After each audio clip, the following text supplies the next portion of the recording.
Hello दोस्तों, आपका बहुत बहुत स्वागत है हमारे यूट्यूब चैनल अंग्रेजी एकेडमी में।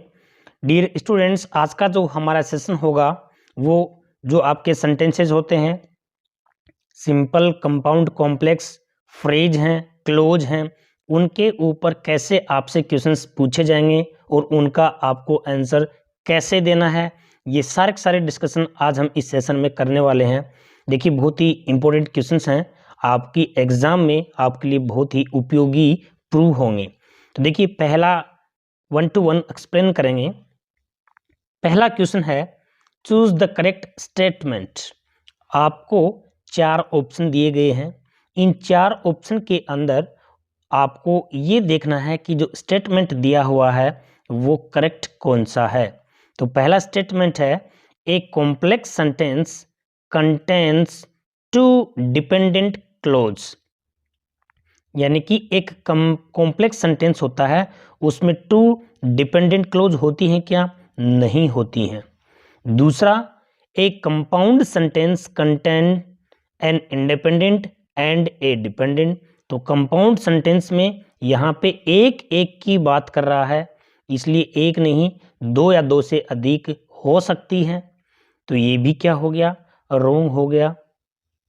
A simple sentence contains only 1 dependent clause. तो एक जो सिंपल सेंटेंस होता है उसमें एक ही क्लोज होती है और वो भी इंडिपेंडेंट।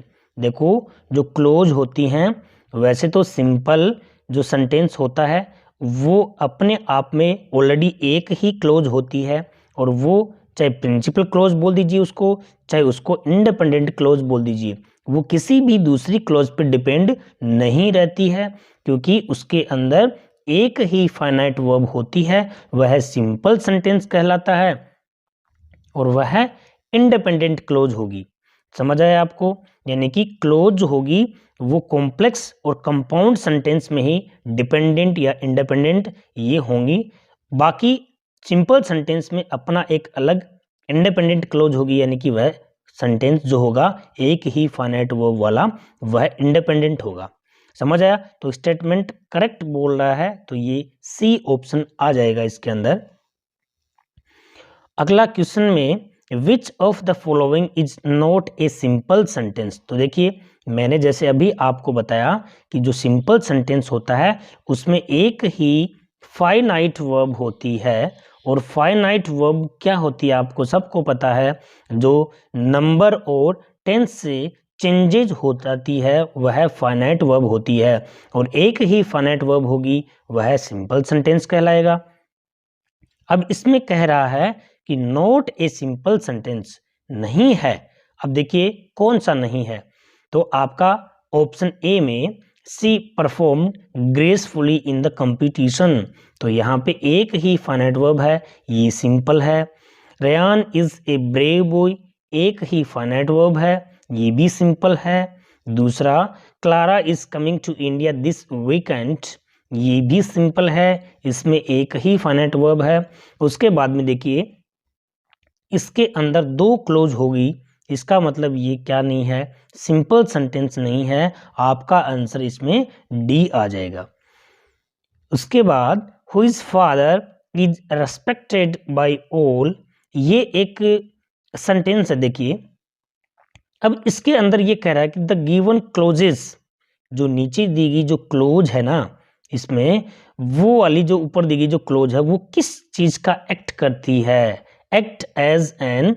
अब इसमें ऑप्शन में दे रखे हैं, एडजेक्टिव का करती है, या नाउन का करती है, या फिर वर्ब का, या फिर एडवर्ब का। तो देखो, सिंपल सी चीज आपको मैं समझाता हूं। एक होता है एडजेक्टिव क्लोज है, वो एडवर्ब क्लोज होती है।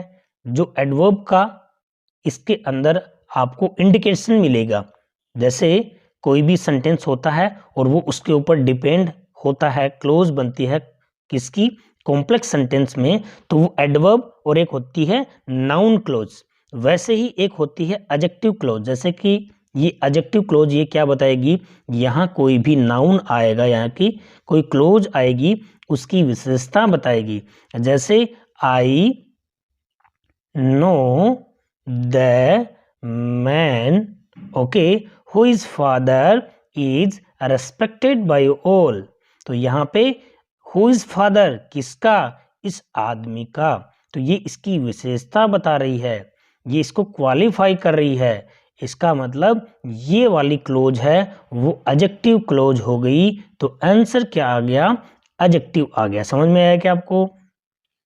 जैसे यहां आपका कोई भी आ गया आई नो, यहां आ गया who is teaching there, I know who is teaching there, मैं जानता हूं जो वहां पढ़ा रहा है। इसका मतलब ये वाली क्लोज कौन सी होगी, नाउन क्लोज होगी। आपको नाउन क्लोज को आइडेंटिफाई करना है और व्हाट से क्वेश्चन करना पड़ेगा। और यहाँ पे कौन सा, कौन सी, मैं उस आदमी को जानता हूँ। कौन से आदमी को जानते हो भाई? जिसके पिताजी रेस्पेक्टेड बाय ऑल, सबके द्वारा, यानी कि हर आदमी के द्वारा उनका रेस्पेक्ट किया जाता है, उस आदमी को। ठीक है, तो यहाँ पे ये जो विशेषता बताएगा तो वो एडजेक्टिव क्लोज कहलाएगी। तो यहाँ पे ये जो क्लोज है वो डियर एडजेक्टिव क्लोज है, इसलिए आंसर क्या हो गया आपका, ए आ गया है। क्लोज वाला बहुत ही इंपॉर्टेंट टॉपिक है, ये आपको ध्यान रखना है। अगला है he studies hard because he wants to get good scores. अब इसके अंदर अंडरलाइन जो पार्ट दे रखा है वो किस एडवर्ब क्लोज का काम कर रहा है क्या? इसमें देखिए आपके ऑप्शन में आपको ये जो हाईलाइटेड स्टेटमेंट दे रखा है वो ट्रू है या फॉल्स है, ट्रू या फिर फॉल्स दोनों हैं, या फिर नन ऑफ द अबोव। ये क्वेश्चन इस तरह से भी आपसे पूछ सकते हैं। तो देखो आपको सिंपल सा आपको इसमें बताता हूँ, जब भी आपको वाई से क्या मिले, रिप्लाई मिले, तो वह एडवर्ब क्लोज कहलाएगी। He studies hard, why, because he wants to get good marks, because he wants to get good marks. तो यहाँ पे देखिए वाई का रिप्लाई मिल रहा है, तो वो कौन सी क्लोज है, एडवर्ब क्लोज है। और क्लोज इसलिए है क्योंकि इसके अंदर फाइनाइट वर्ब आई है। ओके डियर, इसलिए यहाँ पे ये जो स्टेटमेंट है वो बिल्कुल ट्रू है। तो आपका आंसर भी क्या है, राइट है इसमें। अगला, which of the following sentences is not a compound sentence. तो देखिए इसके अंदर कंपाउंड सेंटेंस नहीं है। तो नहीं है, देखो पहला है Ramesh went inside so Harry followed him, ये भी कंपाउंड है। रमेश वेंट इनसाइड एंड, इसमें एंड आ गया, ये भी कंपाउंड है। उसके बाद में रमेश वेंट इनसाइड विद हरी, इसके अंदर एक ही फाइनाइट वर्ब आई है और एक ही फाइनाइट वर्ब आती है तो वह सिंपल सेंटेंस कहलाता है। तो ये वाला आपका कंपाउंड सेंटेंस नहीं है।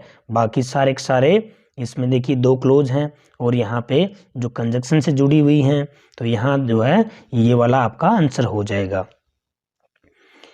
अगला, use the following information to answer the question that follows. अब पहले हम क्या करते हैं, इस क्वेश्चन को पढ़ते हैं। I am going to that room, दूसरा है you can go to that room, तीसरा है please go to that room. अब तीन सेंटेंस आपके पास में हैं। अब देखिए ऑप्शन क्या कहता है, जो अल्टरनेटिव्स दे रखे हैं। देखिए आप थोड़ा सा समझना, यहाँ पे पहला जो सेंटेंस है वो क्या डिक्लेरेटिव है, दूसरा इंपेरेटिव है, तीसरा इंपेरेटिव है। इसमें आपको अलग अलग सेंटेंसेस के टाइप्स पूछे हैं, क्लासिफाई आपको करना है। तो देखो सबसे पहले हम जो सेंटेंस दे रखे हैं उनको आइडेंटिफाई कर लेते हैं। ये जो सेंटेंस है वो कौन सा है, डिक्लेरेटिव सेंटेंस है। देखिए डिक्लेरेटिव सेंटेंस क्या होगा, डिक्लेरेटिव सेंटेंस जो होगा वो हमेशा आपको ध्यान रखना है नेगेटिव और जो अफर्मेटिव होते हैं ना, नेगेटिव सेंटेंसेज और अफर्मेटिव सेंटेंसेज जो भी होते हैं वो डिक्लेरेटिव सेंटेंस कहलाते हैं। ओके डियर, तो देखो यहाँ पे आपका क्या है, ये सिंपल सेंटेंस है, यानी कि अफर्मेटिव है तो ये डिक्लेरेटिव सेंटेंस है। दूसरा ये भी अफर्मेटिव है तो ये भी डिक्लेरेटिव सेंटेंस है।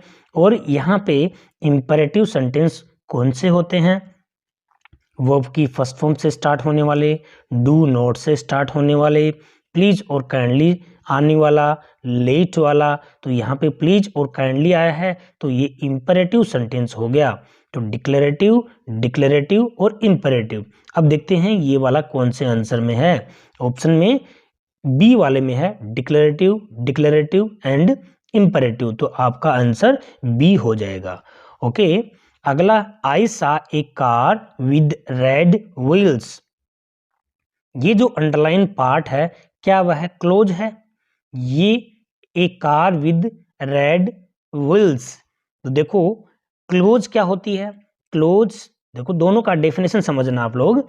फ्रेज क्या होती है? एक ग्रुप ऑफ वर्ड होता है विच डजंट हैव, क्या नहीं है उसके पास में? सब्जेक्ट नहीं है एंड फाइनाइट वर्ब नहीं है, ये तो फ्रेज होता है। क्लोज क्या होता है? Close is a group of word which, क्या है उसके पास में? Which has a subject and a finite verb, तो जिसमें फाइनाइट वर्ब है, जो सेंटेंस है वही क्लोज है।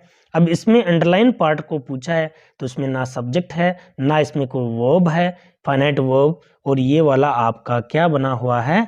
आपका ये जो है फ्रेज है, ये क्लोज नहीं है। तो अब ये हाईलाइटेड स्टेटमेंट है वो ट्रू है फॉल्स है? तो आपका आंसर क्या हो गया? फॉल्स है, ये क्लोज नहीं है, ये क्या है? फ्रेज है। उसके बाद प्रेडिकेट ऑफ ए सेंटेंस। देखिए प्रेडिकेट जो होता है क्या होता है? एक सेंटेंस होता है जिसमें सब्जेक्ट हो गया प्लस हेल्पिंग वर्ब या वर्ब के बाद वाला जो पार्ट होता है ना पूरा का पूरा, ये तो सब्जेक्ट हो गया और ये क्या हो गया? उसका प्रेडिकेट हो गया। ठीक है भाई, ये तो सब्जेक्ट हो गया और ये क्या हो गया? प्रेडिकेट हो गया। तो ध्यान रखो, अब ये कह रहा है कि the predicate of a sentence is composed of, जो सेंटेंस होता है उसका जो प्रेडिकेट होता है वो किस चीज से? वर्ब और ऑब्जेक्ट एंड ए कॉम्प्लीमेंट, यानी कि एक उसमें वर्ब होती है या ऑब्जेक्ट होता है और यहाँ पे कॉम्प्लीमेंट। तो इसको देखो सेंटेंस को ऐसे लिखना चाहिए था, the predicate of a sentence is composed of a verb and an object and complement, यानी कि जो रिमेनिंग पार्ट जो होता है विद वर्ब, रिमेनिंग पार्ट वाला पूरा का पूरा प्रेडिकेट होता है। आफ्टर इंक्लूडिंग, यहाँ पे composed of verb blank comma, यहाँ पे देखो और दे रखा है, इसका मतलब अथवा ये है, यानी कि इसमें अथवा आते ही फिर वर्ब नहीं है, स्टेटमेंट को समझना है आपको।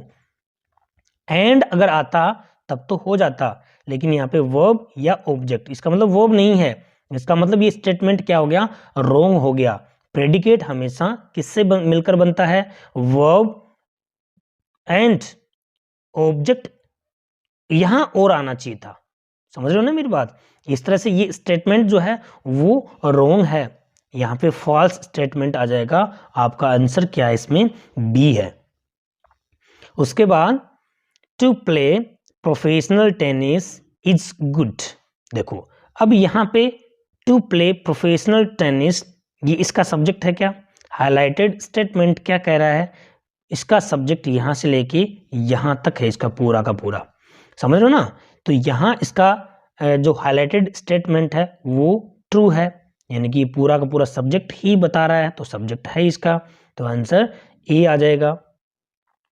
आगे, a beautiful girl is sitting on your right, on your right और as you open the door, इसके नीचे अंडरलाइन कर रखी है। अब देखो पूछता क्या है ये, the underline part in sentence, इसके अंदर तीन जो स्टेटमेंट दे रखे हैं, 1, 2 और 3। अब ये स्टेटमेंट जो दे रखे हैं उसमें आपको तीसरे स्टेटमेंट को पढ़ना है, the underline part in sentence first, पहले वाले में इज ए क्लोज, तो क्या क्लोज है क्या ये? नहीं, ये फ्रेज है। ओके, और दूसरा क्या कर रहा है? इज ए फ्रेज, तो इसका दूसरा वाला फ्रेज है क्या ये? नहीं, ये क्लोज है, क्योंकि इसके अंदर ये वाली फाइनाइट वर्ब है और इसके अंदर कोई फाइनाइट वर्ब नहीं आई, इसने उल्टा बोल दिया है। ये वाला तो है फ्रेज और ये वाला है क्लोज, इसका मतलब ये जो थर्ड स्टेटमेंट है वो रॉन्ग है। अब पूछ क्या रहा है? देखो सेंटेंस स्टेटमेंट थर्ड इज, तीसरे स्टेटमेंट की बात कर रहा है तो वो सही है या फिर गलत है? तो वो गलत है, आपका आंसर बी आ जाएगा, क्योंकि उसने फर्स्ट वाले को फ्रेज है तो उसने क्लोज बता दिया, दूसरे वाले को उसने अगर फ्रेज क्लोज है तो उसको फ्रेज बता दिया। इस तरह से ये क्या हुआ? फॉल्स हुआ। अगला हिट द बॉल ये है, और राजू हिट द बॉल इसके नीचे अंडरलाइन कर रखी है और इसके नीचे अंडरलाइन कर रखी है। The underline part in sentence second act as a phrase. तीसरे स्टेटमेंट में क्या कह रहा है कि जो सेकंड जो है वो क्या फ्रेज का एक्ट करता है? तो देखो जो स्टेटमेंट थर्ड है वो क्या है? फ्रेज का स्टेटमेंट है, यानी कि ये फ्रेज है, तो यहाँ पे आपका जो स्टेटमेंट थर्ड है वो ट्रू है। ओके, उसके बाद विच of the following sentences contains A depend close, यानी कि डिपेंड क्लोज कौन सी है? इसके अंदर ऑप्शन जो 4 आपको दे रखे हैं उनको देखना है। The boy hit the ball, कोई भी इसमें किसी भी क्लोज ये डिपेंड नहीं है। The house is full of garbage, garbage होता है ना कचरा, घर है वो कचरे से भरा हुआ है, ये भी क्या है? इंडिपेंडेंट है। ये भी क्या है? इंडिपेंडेंट है। गो इनटू द रूम ये भी क्या है? इंडिपेंडेंट है। यानी कि डिपेंडेंट क्लोज कौन सी हुई? सी स्लेप्ट वाइल आई स्टडीज, तो ये वाली क्लोज जो है इसमें क्या बन गया है? आपका डिपेंडेंट। तो आंसर क्या बन गया? सी। अगले ने यही पूछा है डिपेंड क्लोज कौन सी है, तो यहाँ आपका आ गया डी, सॉरी डी आंसर है इसका। ठीक है, क्योंकि ये वाली तो है ना, बाकी तीनों क्या हैं? इंडिपेंडेंट है, और ये वाला डिपेंडेंट है। अगला, I have to leave early because I have to meet someone. देखो ये जो है सेंटेंस पहला ये हो गया, दूसरा I have to leave early and I have to meet someone. अब ये जो अल्टरनेटिव दे रखे हैं उसमें कॉम्प्लेक्स या फिर कंपाउंड ये वाला इसने पूछा है, तो इसके अंदर आपका क्या बन रहा है? क्लोज बन रही है, यानी कि ये वाला इस पे डिपेंड है, तो ये कॉम्प्लेक्स सेंटेंस हो गया, और ये वाला एंड से जुड़ रहा है तो ये कंपाउंड सेंटेंस हो गया। तो कॉम्प्लेक्स और कंपाउंड कौन कौन से बने? कॉम्प्लेक्स और कंपाउंड। तो आपका आंसर क्या हो गया? ए हो गया इसमें। अगला, which of the following sets of words can act as a predicate. तो देखो प्रेडिकेट का मैंने आपको बताया था, एक सब्जेक्ट है, इसको छोड़कर बाकी पूरा का पूरा क्या होता है? प्रेडिकेट होता है, जिसमें वर्ब भी आती है और आगे यदि ऑब्जेक्ट है या कॉम्प्लीमेंट है या फिर कुछ भी है वो पूरा का पूरा पोर्शन क्या होगा? प्रेडिकेट होगा। अब समझते हैं कि इसके ऑप्शन में कौन सा प्रेडिकेट है वो एक्ट करता है।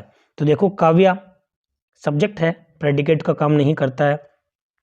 द वाइट हॉर्सेस इसमें क्या है? ये तो फ्रेज है, ये प्रेडिकेट वैसे नहीं करेगा। Is going to perform this evening ये पूरा का पूरा क्या है? इस वर्ब या हेल्पिंग वर्ब के बाद वाला पूरा का पूरा पोर्शन जो है वो एक प्रेडिकेट का काम कर रहा है, जिसमें एडवर्ब भी हो सकता है, वर्ब आपकी जो वर्ब के बाद में कॉम्प्लीमेंट भी हो सकता है, कुछ भी हो सकता है, तो वो एक प्रेडिकेट होता है। तो इसमें ऑप्शन सी। बाकी देखिए डी में भी कोई हेल्पिंग वर्ब या वर्ब नहीं है, तो इसलिए इसका जो आंसर हुआ वो सी हुआ। विच of the following sentence is not an imperative. तो देखो इम्परेटिव सेंटेंस मैंने थोड़ी देर पहले बताया था, इसमें क्या क्या आता है?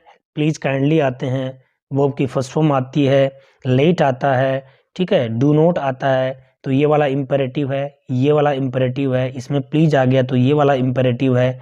ओके, अब बचा क्या है? D, the president is coming to the city. तो ये जो है सेंटेंस है वो कौन सा है? अफर्मेटिव है, तो इसलिए आंसर डी हो गया। When I reached the station, I saw my family waiting for me. The given sentence is, ये जो सेंटेंस दे रखा है वो सिंपल है क्या? नहीं है, क्योंकि ये जो सेंटेंस है उसमें क्या है? डिपेंडेंट क्लोज है। ओके, और ये सेंटेंस कॉम्प्लेक्स सेंटेंस है, इसमें ये जो है WH वर्ड आ रहा है ना, व्हेन WH वर्ड जो होते हैं जिनको अपन कह सकते हैं रिलेटिव प्रोनाउन होते हैं ना, वो सारे के सारे जो WH वर्ड होते हैं उनसे जो भी सेंटेंस जॉइंट होता है वो डिपेंडेंट क्लोज बनाता है। ओके, और वो सेंटेंस कॉम्प्लेक्स सेंटेंस कहलाएंगे, ये आपको थोड़ा ध्यान रखना है। तो ये कॉम्प्लेक्स सेंटेंस आपका है। उसके बाद में विच of the following is a sentence, कौन सा सेंटेंस है? तो सेंटेंस क्या होता है? एक ग्रुप ऑफ वर्ड होता है, ओके। और उसके अंदर क्या होता है? जो कंप्लीट सेंस देता है ना, वही तो सेंटेंस होगा। देखो ये बहुत अच्छा क्वेश्चन है, थोड़ा सा समझना। सेंटेंस की डेफिनेशन क्या होती है? Sentence is a group of word which has क्या क्या? Subject, verb and which has complete sense, जिसमें कंप्लीट सेंस होता है, ठीक है। ये एक सेंटेंस होता है। आप जैसे कि मान लीजिए गो, सेंटेंस है क्या ये? इन द इवनिंग सेंटेंस है क्या ये? नहीं है, इसलिए क्योंकि ये कंप्लीट सेंस नहीं दे रहे हैं। तो सी इज ओबीडियंट, एक तो देखो ये है। रनिंग सिंस मॉर्निंग, ये सेंटेंस है क्या? वेटिंग फॉर ए फ्रेंड, ये सेंटेंस है क्या? डिसओबेइंग द रूल्स, ये भी क्या है? सेंटेंस नहीं है, सेंटेंस नहीं है, ये भी सेंटेंस नहीं है। आपका आंसर क्या बन गया? ए सब्जेक्ट है, यहाँ पे क्या है? वर्ब है। आगे जो कुछ भी जो पार्ट बना है, चाहे वह मान लीजिए कॉम्प्लीमेंट हो, कुछ भी हो, वो पूरा एक कंप्लीट अर्थ दे रहा है, तो यहाँ पे आपका ये सेंटेंस कहलाया। विच of the following phrase is a noun phrase? देखिए डियर, नाउन फ्रेज, फ्रेज होती है adjective phrase, noun phrase, adverb phrase. तो यहाँ पे एडवर्ब है, तो ये कौन सी हुई? एडवर्ब फ्रेज हुई। यहाँ पे रनिंग फास्ट, रनिंग को क्या कर रहा है? क्वालिफाई कर रहा है, इसका मतलब ये भी नाउन फ्रेज नहीं हुई। ब्राइटली राइजिंग, ये भी नाउन फ्रेज नहीं हुई। उसके बाद में करली कैट, कैट जो है वो एक नाउन है, और ये क्या होगी फिर? नाउन फ्रेज होगी। तो ये आपका क्या है? इसमें देखिए तीनों सेंटेंसेज में कोई भी क्या नहीं है, कोई भी नाउन को क्वालिफाई नहीं कर रहा है। तो कर्लिंग कैट जो है वो एक नाउन फ्रेज है, क्योंकि नाउन है यहाँ पे, और उसका हेड, ये जो हेडवर्ड है इसका ये प्री मॉडिफायर है, तो ये वाला डी आंसर आ जाएगा इसमें। Once they saw the train coming, once they saw the train coming, ये अंडरलाइन दे रखा है। अब ये क्या कहना चाह रहा है इसके अंदर, कि ये जो अंडरलाइन वर्ड है वो क्या डिस्क्राइब करता है? तो डिपेंडेंट क्लोज एज नाउन, तो यहाँ पे दूसरा है इंडिपेंडेंट क्लोज और डिपेंडेंट क्लोज एज एडजेक्टिव, ठीक है। और तीसरा है डिपेंडेंट क्लोज एज एडवर्ब। तो यहाँ देखिए आपका जो आंसर है इसके अंदर, once they saw the train coming, तो वंस ये इसमें एडवर्ब बता रहा है। वंस दे सा, एक बार उन्होंने देखा। व्हेन, तो वंस की बात करना, इसका मतलब ये क्या हो गया? एडवर्ब हो गई, ठीक है। एडवर्ब होगी और ये डिपेंडेंट है किसके ऊपर? द ट्रेन, पैसेंजर, ये वाली दूसरी क्लोज पे है। इसका मतलब ये डिपेंडेंट क्लोज है, और काम किसका कर रही है? एडवर्ब का कर रही है, क्योंकि इसमें जो टाइम बता रहा है, कब देखा ट्रेन को आते हुए? एक बार देखा, ठीक है। तो यहाँ पे एडवर्ब जो है वो इसको क्या कर रही है? क्वालिफाई कर रही है। तो आपका आंसर क्या हो गया? Dependent clause as adverb. ये वैसे ही क्या है? डिपेंडेंट तो है ही है, आपको पता ही है, ओके। आंसर आ गया आपका D. Her broken arms are making it hard for her to work, इस सेंटेंस के अंदर सब्जेक्ट जो है ना वो कौन सा है? तो हर ब्रोकन आर्म, ये तो सिंपल सा ही आपको पता ही है। हर ब्रोकन आर्म्स जो है वो इसका क्या है? सी ऑप्शन है, वो इसका आंसर हो जाएगा, क्योंकि ये यहाँ पे सब्जेक्ट का काम कर रहा है। It is raining heavily outside, the given sentence is an, तो यहाँ पे डिक्लेरेटिव है या इंट्रोगेटिव है, इंपेरेटिव है या एक्सक्लेमेटरी है? तो सिंपल अफर्मेटिव सेंटेंस है, और मैंने बताया था ये डिक्लेरेटिव सेंटेंस होते हैं। उसके बाद चूज द इनकरेक्ट, अब इनमें से इनकरेक्ट को आपको क्या करना है? चूज करना है। तो इनकरेक्ट देखिए, आप थोड़ा ध्यान से समझना।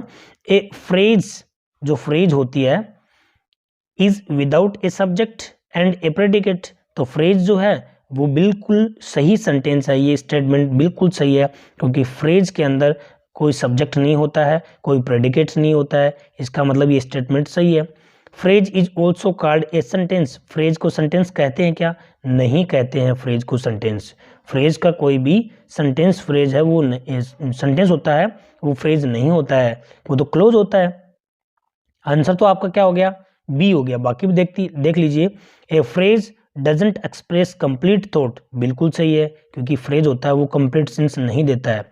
Phrase can be a part of a sentence, तो फ्रेज एक सेंटेंस का पार्ट होता है, जैसे कि he is going to my school, तो गोइंग टू माई स्कूल क्या हो गया यहाँ पे, he is going to my school to observe my activity, तो यहाँ पे माई एक्टिविटी मान लीजिए, ये पूरा का पूरा आपका क्या हो गया, एक पार्ट है, फ्रेज है, ग्रुप ऑफ वर्ड है, तो वो एक सेंटेंस का पार्ट हो सकता है। तो आंसर क्या हो गया आपका, बी हो गया। विच of the following is not an adverbial phrase, तो एडवर्बियल फ्रेज जो है वो कौन सी नहीं है, ये देखना है। तो देखो यहाँ पे साइलेंटली एडवर्ब है, अंडर एडवर्ब है, नेवर एडवर्ब है, ये सारी एडवर्ब फ्रेज हैं। समझ आ गया आपको, ये सारी एडवर्ब फ्रेज हैं। इज राइटिंग, ये वर्ब है, ये भी वर्ब है, इसका मतलब ये वर्ब फ्रेज हो गई, ये क्या हो गई, वर्ब फ्रेज हो गई। तो आंसर आपका क्या है, एडवर्बियल नहीं पूछा ना, तो आंसर क्या आ गया, बी आ गया इसमें। My mother's father is a retired army officer, my mother's father, अब इस सेंटेंस के अंदर सब्जेक्ट पूछा है कि कौन सा है, तो यहाँ आपका sentence my father's father, my father's father's, ठीक है, माई फादर्स फादर जो हैं, मेरे पिताजी की पिताजी हैं, वो एक रिटायर्ड आर्मी ऑफिसर हैं, तो आपका जो सब्जेक्ट है वो सी ऑप्शन में है। Which of the following is a complex sentence, dear complex sentence होता है, आपको मैंने बताया थे, सिंपल है, कंपाउंड है, कॉम्प्लेक्स है। तो देखो यहाँ पे ये क्लोज बन रही है और ये वाला इस पर डिपेंडेंट है, तो WH वर्ड वाला आया ना, देखो मैंने थोड़ी देर पहले बताया था, तो ये वाला कॉम्प्लेक्स सेंटेंस है। बाकी एंड से जुड़ा है, एंड से जुड़ा है, ये कंपाउंड कहलाएंगे। बट से जुड़ा है डी वाला, तो ये भी क्या है, कंपाउंड है। तो ये तीनों की तीनों कंपाउंड सेंटेंस हैं, और ये वाला इस पे बन रहा है, तो ये वाला आपका कॉम्प्लेक्स सेंटेंस हो गया। I would have come to your house but my flight got delayed, ये जो सेंटेंस है वो कौन सा सेंटेंस हुआ, ये सेंटेंस आपका कंपाउंड हुआ, क्योंकि बट है ना, इससे जुड़ा है, तो ये सिंपल भी नहीं है और कॉम्प्लेक्स भी नहीं है, कंपाउंड सेंटेंस हो गया आपका ये।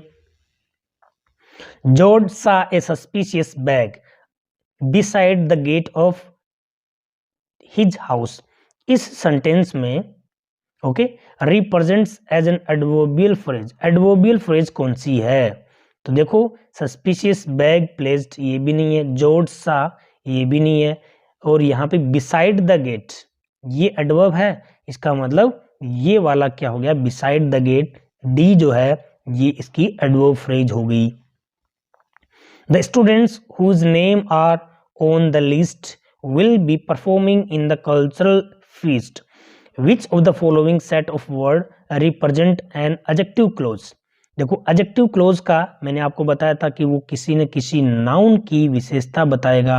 यहाँ देखिए ये नाउन है, इसकी विशेषता बता रहा है, whose names are on the list, ये इसके अंदर क्लोज है। ये जो पूरा का पूरा कॉम्प्लेक्स सेंटेंस है, इस कॉम्प्लेक्स सेंटेंस के अंदर ये वाली इसमें क्या है, क्लोज है।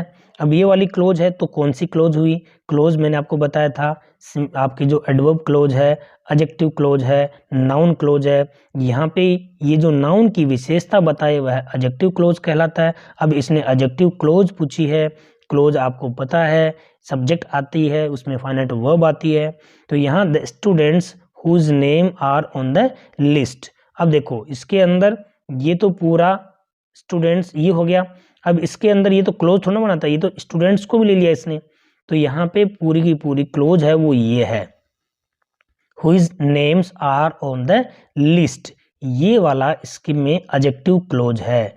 ये स्टूडेंट वाला ये कंफ्यूज मत होना, स्टूडेंट्स विल बी ये अलग क्लोज है, इसमें देखो दे रखा ना यहाँ पे, the students will be performing in the cultural feast, ठीक है ना, यहाँ पे ये वाला क्या हो गया, क्लोज अलग है और ये वाली क्लोज अलग है, इसलिए जो बी है आपका आंसर ये हो जाएगा। Alia's dog help the police in catching the thief, which of the following set of words represent the predicate in the given. तो देखो प्रेडिकेट का मैंने आपको बताया था, वर्ब के बाद वाला पूरा का पूरा पोर्शन आप ले लीजिए, ये आपका इसका प्रेडिकेट हो गया है। उसके बाद ओ नो, यहाँ पे देखिए ओ नो, ये जो इंटरजेक्शन यहाँ पे आए हैं तो वो एक एक्सक्लेमेटरी सेंटेंस को शो करते हैं, तो ये वाला सेंटेंस एक्सक्लेमेटरी हो गया है। चूज द करेक्ट स्टेटमेंट, अब इसमें से करेक्ट स्टेटमेंट चूज करना है हमें। तो देखो इनकी definition, A sentence is also called a phrase. तो सेंटेंस जो है वो फ्रेज नहीं होती है, वो क्लोज होती है। ए phrase is also called a sentence, phrase है वो सेंटेंस नहीं होता है, ये ध्यान रखना। Okay, phrase can be a part of a sentence, phrase है वो एक सेंटेंस का पार्ट हो सकती है, समझ आया ना आपको, क्योंकि फ्रेज है वो उसके जो पार्ट है किसी भी सेंटेंस का वो फ्रेज होती है। ए phrase express complete thought, phrase कभी भी कंप्लीट थॉट नहीं देती है। तो आंसर क्या हो गया, सी हो गया। बहुत इंपॉर्टेंट क्वेश्चन है ये आपकी एग्जाम के लिए, ठीक है डियर। इस तरह से देखिए इतने इंपॉर्टेंट क्वेश्चंस आपकी एग्जाम में हमने आपको समझाए हैं। आई होप आपको समझ आए होंगे। आपको अच्छा लगे तो शेयर करना, लाइक करना, सब्सक्राइब करना। Thanks for watching this video.